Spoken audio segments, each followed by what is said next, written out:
एक ओंकार सतनाम करता पुरख निर्भो निर्वैर अकाल मूरत अजूनी सैभं गुरु प्रसाद। परिपूर्ण परमात्मा ने अपनी होंद ते अपने तो बने ब्रह्मंड की होंद नूं दो रूपां विच दो हिस्सियां विच तकसीम किया होया है। परमात्मा दे दो रूपां नूं कहंदे ने निर्गुण सरगुण, दृश्यमान अदृश्य, जो दिखाई दे रहा है और जो अणदेखा है, सूक्ष्म है अस्थूल है। परमात्मा ने इस तरह अपने आप को गुप्त ते प्रगट रखे हुआ है। वो प्रगट हर वक्त है, वो गुप्त हर वक्त है। इस तरह उसके दो रूप ने। उसे दे स्वरूप तो उसे दे सुभाव तो बनिया ब्रह्मंड ये एक रूप किस तरह हो सकता सी? इसके भी दो रूप ने। ब्रह्मंड को असी गौर देखिए, इथे दिन है पर सिर्फ दिन नहीं, रात भी है। मौसमी बहार है पर खिजां भी है, ठंड है पर गर्मी भी है। इथे चांदनी रात है पर मसिया दी रात भी है। और इसे ब्रह्मंड विच जो क्रिया चल रही है, जन्म भी है पर मरण दे नाल जुड़े होया, जवानी है बुढ़ेपा भी है। और इसी तरीके नाल कर्मां नूं देखिए, मनुख की जीवन शैली में देखिए, सिर्फ हासे नहीं रोने भी ने, सिर्फ नफा नहीं नुकसान भी है, और सिर्फ तंदुरुस्ती नहीं बीमारी भी है। इत्थे सिर्फ खुशियां नहीं गम भी हैं, सिर्फ शादियां ने ही नहीं बजते, गम दे मंजीरे भी बजते ने, दुखों के ढोल भी बजते ने। ऐसा ये समूह ब्रह्मंड दो हिस्सियां दी तकसीम। मनुख दे शरीर ते जात मारीए, दृष्टि मारीए, इहदी बनतर नूं भी परिपूर्ण परमात्मा ने दो थंबियां ते खड़ा करके रख दिता है। जे नेत्र हैं ते दो, कन हैगे ने दो, नासका दे सुराख दो, दो बावां ने, दो पैर ने, रसना दो कम कर दी है, बोलती है, रस लेंदी है। इसी तरीके नाल धार्मिक सियाणी पुरुष कहते हैं ते गुरबाणी कहती है मन भी दो ने, मनुख दे दिमाग भी दो ने, सुचेत मन अचेत मन। तभी तो अक्सर मनुख दुविधा विच आउंदा है। सुचेत मन कुछ होर फैसला कर देंदा है, अचेत मन कुछ होर फैसला ठोक देंदा है। इस तरह मनुख दे अंदर एक घोल चलता है। इसे घोल नूं कहंदे ने दुविधा। सुचेत मन किसी होर पासे जाना चाहता है, अचेत मन उस तो विपरीत दशा दे जाना चाहता है। इस तरह सारा जीवन कई दफा विरोधता विच ही बतीत होता है, दुविधा विच ही बतीत होता है। यक तरफ जिंदगी में तोड़ना औखा हो जाता है, क्योंकि दिमाग दो वक्त फैसले करता है, मन दो वक्त तरह की जो है सोचनी सोचता है। इस देश से मनुख को सफलता मिली है और प्रकृति ने मदद की है कि मनुख दो पैरों मंजिल एक दे देता है। ये नहीं कि सज्जे पैर की मंजिल कोई होर है ते खब्बे पैर की मंजिल कुछ होर है। ऐसा नहीं है कि सज्जे पैर ने किसी होर थां ते पहुंचना है ते खब्बे पैर ने किसी होर थां ते पहुंचना है। नहीं, मनुख दो पैरों मंजिल एक दे देता है, दो हत्थों कम एक दे देता है। ऐसा नहीं कि सज्जा लिखे ते खब्बा मिटा दे, सज्जा बनावे ते खब्बा तोड़ दे। नहीं, दो हत्थों असी कम एक दे देंगे। भावें अखां दो ने पर दृष्टि एक दे देंगे। ये नहीं, और ऐसा सी सोचते भी नहीं कि सज्जी अख कुछ होर देखे ते खब्बी अख कुछ होर देखे। दो अखां नूं दृष्टि एक दे देंगे। दो कन्नां नूं स्रोत एक दे देंदे आ। और ऐसा नहीं है कि सज्जा कन कुछ होर सुने ते खब्बा कन कुछ होर सुने, नहीं, दो कन्नां नूं असीं नाम, दो कन्नां नूं असीं शब्द इक्को ही दे देने आ। ये जो दो मन ने, इन मन, उन मन, सुचेत मन, अचेत मन, इन्हां दी सोचनी एक करनी औखी हो जाती है। जीवन सारा दुविधा विच प्रतीत होंदा है। धर्म की साधना इत्थों विकसित हुई कि ये दो मन एक करने ने। कहते मन नूं एक करना है, तो जो मन नूं एक करने तो इसका मतलब मन दो ने। मन नूं एक करना है, मन नूं एकाग्र करना है, मन नूं एक करना है, मन दो ने। इन मन कुछ होर सोचता है, उन मन कुछ होर सोचता है। सुचेत मन किसी होर नूं याद कर रहा है, अचेत मन कुछ होर चाह रहा है। सारा जीवन इसी दुविधा विच बतीत होता है। और धर्म की मूल साधना का सिट्टा भी है कि दो मन किसी तरीके नाल एक कर ले जान। इस तरह जिवें दो अखां नूं दृष्टि एक दई दी है, दो कन्नां नूं शब्द एक देना पैंदा है, दो हत्थां नूं कम असीं एक देने आ, दो पैरां नूं मंजिल एक देने आ। ये जो दो मन ने, दो दिमाग ने, इन्हां सोचनी एक दे सकीए, विचार एक दे सकीए। असी अपने शरीर विच भी झात मारीए, सब कुछ दो दो दे च वंडिया है, यक कुछ भी नहीं है। अगां चलिए, जिथे मनुख ने जीवना है, जीवन बतीत करना है, सारे कर्म करने ने। दुनिया भी दो तरह की है, जहान भी दो ने, लोक भी दो ने। इस्लाम इसनूं कहंदा इन जहां उन जहां, ए दुनिया ओ दुनिया।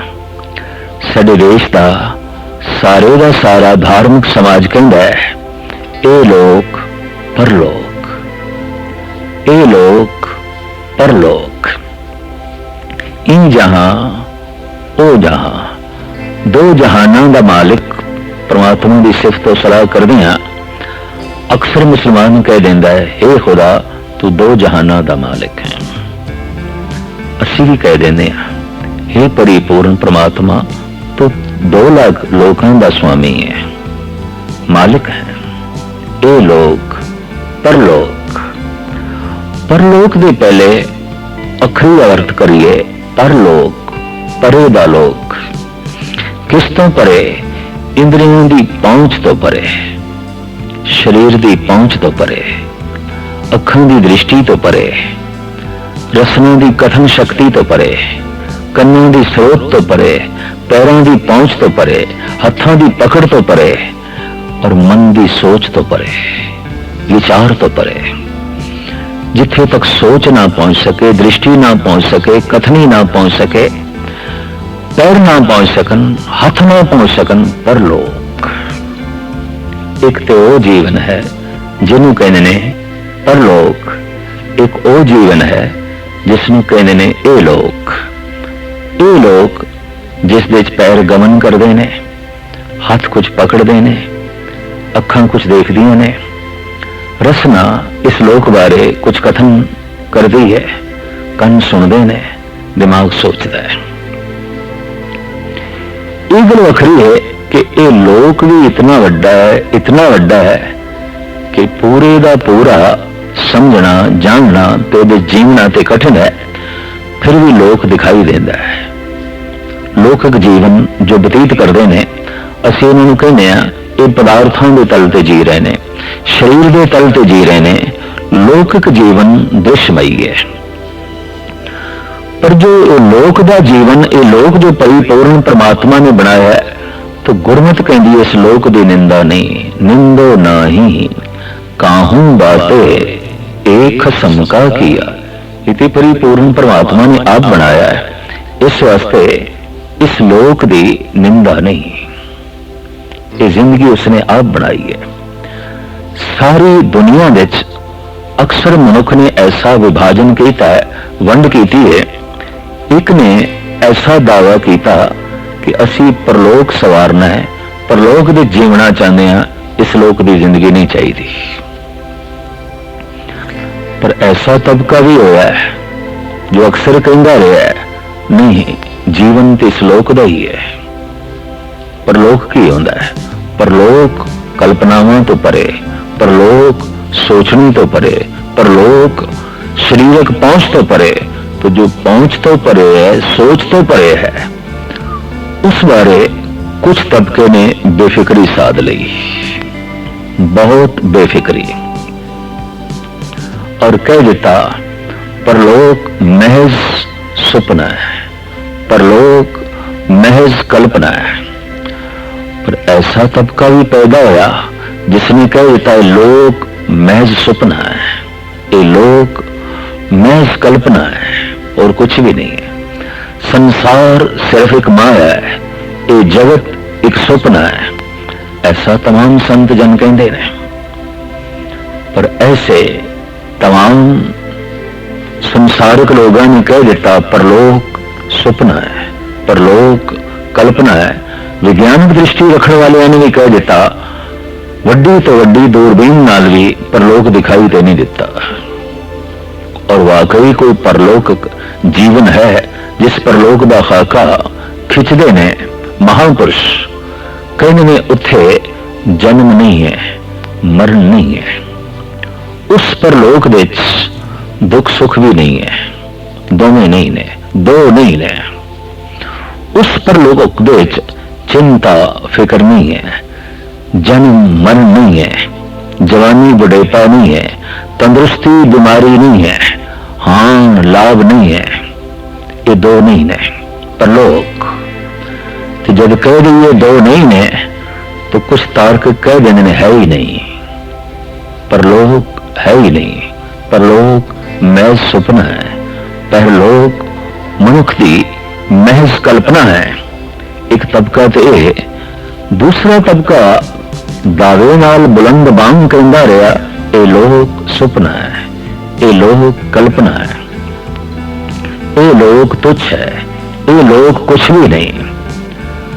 तो फिर दो धड़े पैदा हो गए। एक ने परलोक की खातर इस लोक को इनकार किया, दूसरा जिसने इस लोक की खातर परलोक को इनकार किया। खा ले पी ले हर तरह दी मौजा मान ले, परलोक किसने देखे? कौन जानता है? जिसनों पंजाबी मुहावरे च कहंदे ने ये जग मिठा अगला कि निठा। ये जगत ही महान है, अगले ਨੂੰ कौन जानता है? अगला है भी सही कि नहीं? बहुत वड्डे त्यागी वैरागी पैदा हुए सारी दुनिया च जिन्होंने कह दिता जीवन ते परलोक दा ही है और असी उत्थे तक गमन करना है, पहुंचना है, प्राप्त करना है। इस वास्ते इस लोक दे जीवन नूं असी त्यागदे हैं, लोक दे पदार्थां नूं भी त्यागदे हैं। परलोक दा पदार्थ चाहिदा है। तो परलोक दे पदार्थ की ने? परलोक दा पदार्थ है धर्म, मोक्ष, मुक्ति, स्वतंत्रता, आजादी। साडे देश दे तमाम ऋषि मुनियां ने धर्म दा फल, नाम अभ्यास दा फल और परलोक दी दुनिया नूं कहा है जो स्वतंत्र है वही परलोक है, जिथे मोक्ष है वही परलोक है, जिथे मुक्ति है वही परलोक है। जिसनों आम जगत आजादी कह देंदा है, मुक्ति कह देंदा है, ये पूर्ण आजादी नहीं है। चलो कुछ बोलने की आजादी, कुछ लिखण की आजादी, कुछ चलन फिरन की आजादी, कुछ काम कार करने की आजादी, ये कोई पूर्ण आजादी नहीं है। रहन सहन की आजादी ये पूर्ण मुक्ति नहीं है। पूर्ण मुक्ति तो उदों होती है जब कोई जन्म का बंधन नहीं, मरण का बंधन नहीं, कर्मां का बंधन नहीं, सुख का बंधन नहीं, दुख का बंधन नहीं, बुराई का बंधन नहीं, नेकियां का भी बंधन नहीं, किसी प्रकार का कोई बंधन नहीं, किसी ने जकड़ना नहीं, स्वतंत्रता, आजादी। इको एक ये देश है भारत जिथे तमाम संत जना ने वख-वख अपने बोलों के शब्दों के राही धर्म का फल मोक्ष दसिया, मुक्ति दसिया। भावें उसनूं बयान करने का ढंग, उन्होंने अक्षर देने का ढंग कुछ होर होवे, लेकिन मूल दे विच जो अर्थ बोध छुपा हुआ है वो तो है आजादी, वो तो है स्वतंत्रता, वो तो है मोक्ष। तो धर्म के मोक्ष ये परलोक दे महान पदार्थ मने गए। ये लोग इत्थे महान पदार्थ मने गए धन ते काम। सब तो वड्डा पदार्थ इस लोक दा धन ते कामनावां दी पूर्ति काम। जिसकी कामनावां दी पूर्ति हो रही है, और कामनावां दी पूर्ति धन तो बिना नहीं होती।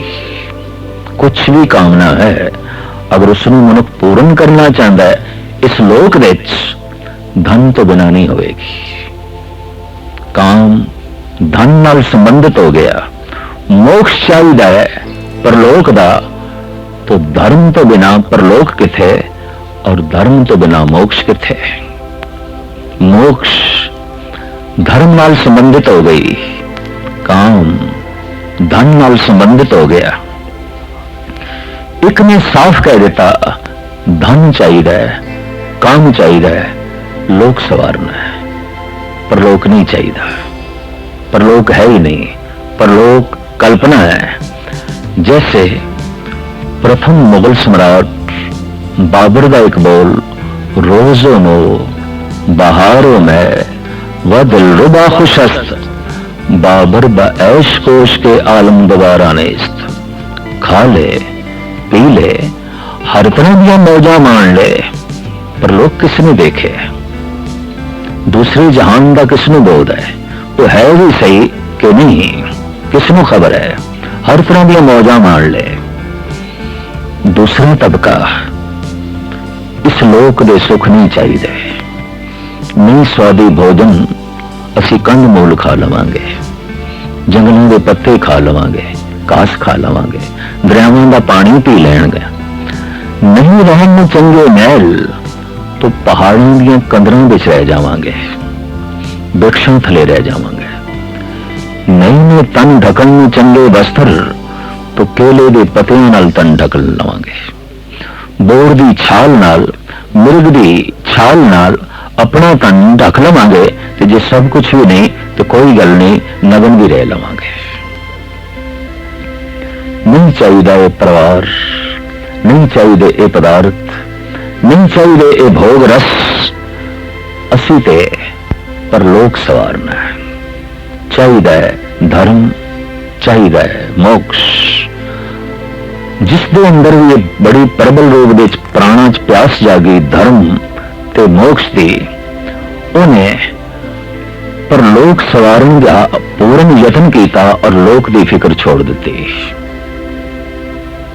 इस देश विच ऐसा होया, लोक दी फिक्र छोड़ दी। लोकक जीवन विच भारत पछड़ गया। गरीब, मुफलिस, महान देश और कुदरती दौलत नाल संपन्न।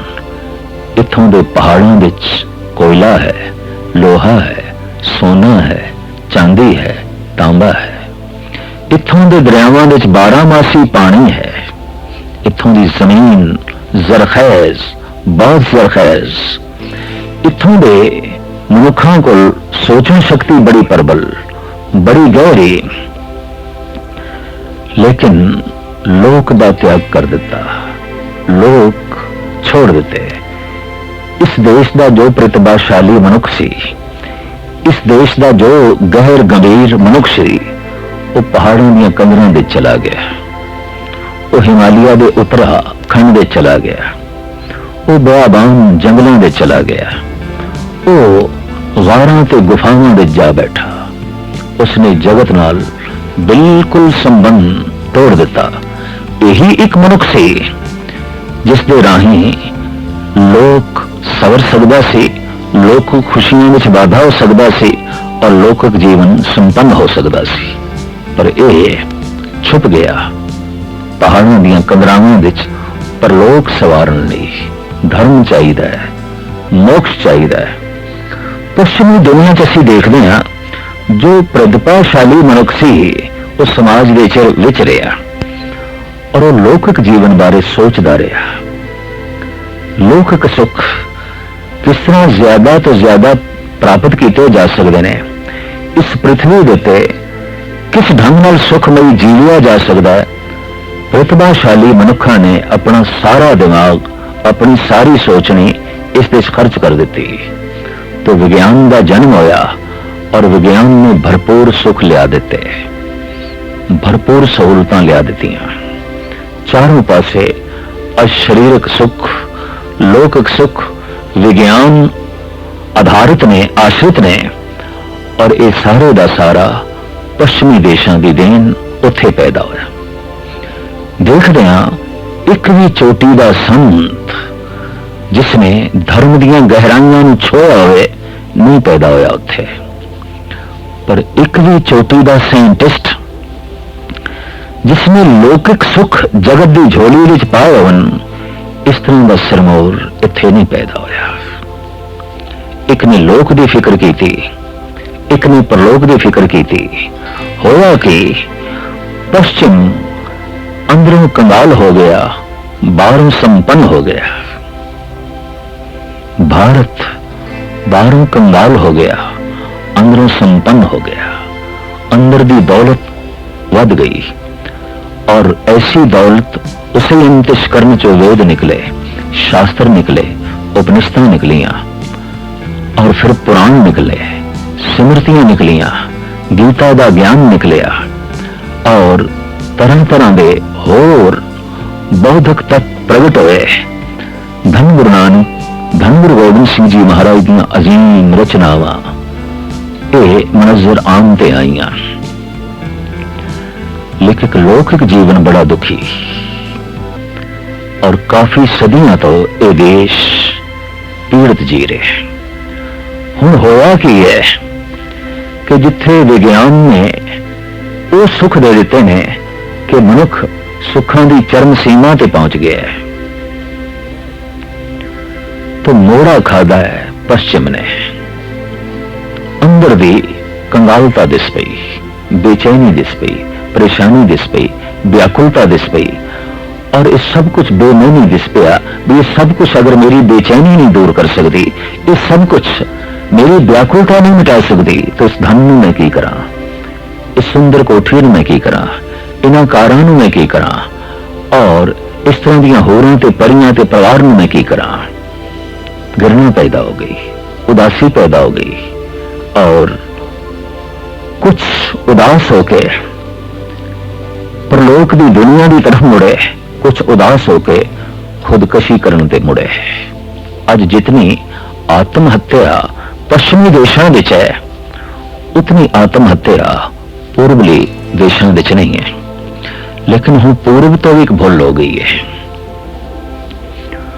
उसने भी लौकिक जीवन की फिक्र की है, पर लोक नूं ये भी भुलांदा जा रहा है, ये भी तिलांजलि देंदा जा रहा है।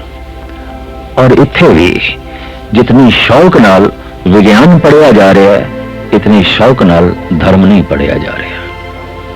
जितनी चाव नाल विद्यालयों जाया जा रहा, विश्वविद्यालयों साइंस पढ़न लई, उतनी चाव नाल, उतनी मलार नाल कोई मंदिर की तरफ नहीं जा रहा, कोई गुरुद्वारे की तरफ नहीं जा रहा, कोई मस्जिद की तरफ नहीं जा रहा। और जापदा है अगर इस तरह ही रहा तो बाहर की दौलत संपन्न हो जाएगा ये भारत, लोग सबर जाएगा। यूरोप अंदर की दौलत नाल माला माल हो जाएगा, फिर संत ऋषि पश्चिम देश पैदा होंगे, साइंटिस्ट भारत देश पैदा होंगे, संसार की समस्या त्यों दी त्यों रहेगी। कोई अंदरों सुखी, कोई बाहरों सुखी, कोई अंदरों दुखी, कोई बाहरों दुखी। संसार का मसला त्यों का त्यों रहेगा, हल नहीं हो सकेगा। एक बड़ी सुंदर गाथा है इस संबंध विच। एक पिंड विच एक चोटी का नास्तिक सी और एक चोटी का आस्तिक सी।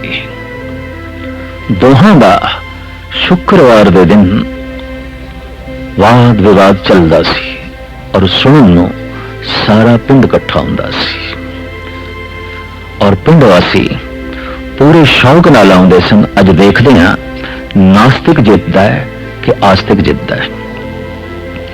भरपूर नास्तिक दलीलां देंदा सी, कोई परमात्मा नहीं, कोई परलोक दा सुख नहीं, कोई ईश्वर नहीं, कोई खुदा नहीं। पर जो आस्तिक सी वो बड़ियां प्रबल दलीलां देंदा सी, ईश्वर तो बिना होर है कि सब कुछ ईश्वर है, सब कुछ परमात्मा है। लेकिन एक अदृश्य घटना नाल दे नाल घट रही सी। जो नास्तिक सी वो आस्तिक दियां विचारां तो सहजे सहजे प्रभावित होंदा जा रहा सी, और जो आस्तिक सी वो नास्तिक दियां दलीलां दा सहजे सहजे कायल होंदा जा रहा सी। इतनी प्रबल कोई दलीलां दे कि मन प्रभावित ना होवे, ऐसा हो नहीं सकता। रोज लोकी सुनते ने, पर हार जित ते ये विवाद खत्म हो जाता है। पिंड वासियों लई दुविधा बनी रही भी कोई एक जिते ते असी उसदे पिछे चलीए, या नास्तिक की जित होवे ते असी सारे नास्तिक होइए, आस्तिक की जित होवे ते असी सारे आस्तिक होइए। पर आस्तिक नास्तिक का फैसला होए बिना बहस रोज खत्म होती सी। आखिर एक दिन ऐसा भी आया, वो शुक्रवार जब सारा पिंड इकट्ठा होया है, बड़े चाव मलार नाल सुन लई। नास्तिक ने ऐसियां प्रबल दलीलां दित्तियां, ऐसियां प्रबल दलीलां दित्तियां, पूर्ण तौर ते आस्तिक प्रभावित हो गया। परमात्मा नहीं है, ईश्वर नहीं है। पर बेवनेत उस दिन आस्तिक ने भी ऐसियां दलीलां दित्तियां, नास्तिक प्रभावित हो गया, और एकदम उसके अंदर ख्याल पैदा हो गया, परमात्मा तो बिना होर की है। नास्तिक ने कह दिता सब कुछ परमात्मा है, सब कुछ ईश्वर है, पर आस्तिक ने कह दिता कोई ईश्वर नहीं। पिंड वासी कहने लगे साढ़े लिए मसला तो फिर त्यों दा त्यों रह गया, उत्थे दा उत्थे। ऐसा होया है, भारत लौकिक सुखां तो प्रभावित होया, पश्चिम यूरोप परलौकिक सुखां तो प्रभावित होया। इस सदी विच वो परलोक दे सुखां की तरफ मुड़िया है, ये लौकिक सुखां की तरफ लीन होया ते खोज करता पिया। लगता है संसार की समस्या त्यों दी त्यों रहेगी, एक आस्तिक हो जाएगा, एक नास्तिक हो जाएगा, एक परलोक दे सुखां नूं प्राप्त करके लौकिक तल पे कंगाल हो जाएगा, गरीब हो जाएगा, मुफलिस हो जाएगा। आखिर हिपी देखते पे सी जिस ढंग की जिंदगी बतीत पे करते हैं, वो जिंदगी है जो भारत का एक मुफलिस भिखारी मंगता बतीत करता है। और ऐसा दिखाई देता है ये भारत संपन्न हो जाएगा, महान हो जाएगा, लौकिक सुखा नाल भरपूर हो जाएगा, लेकिन परलौकिक तल पे फिर कंगाल। समस्या फिर त्यों दी त्यों रहेगी। लोक सवरे है, परलोक बिगड़ गया है, परलोक सवरे है, लोक बिगड़ गया है। धन गुरु नानक देव जी महाराज की बाणी कहती है, इक्को ही समय विच तो लोक नूं सवार और परलोक नूं सवार, ताकि ये पंक्ति पूरी उतरे तेरे ते हालत सुख पलत सुख नित सुख सिमरनो, नाम गोविंद का सदा लीजे, मिठे कमाणे पाप चराणे, साध संगत मिल मोवा जीजे।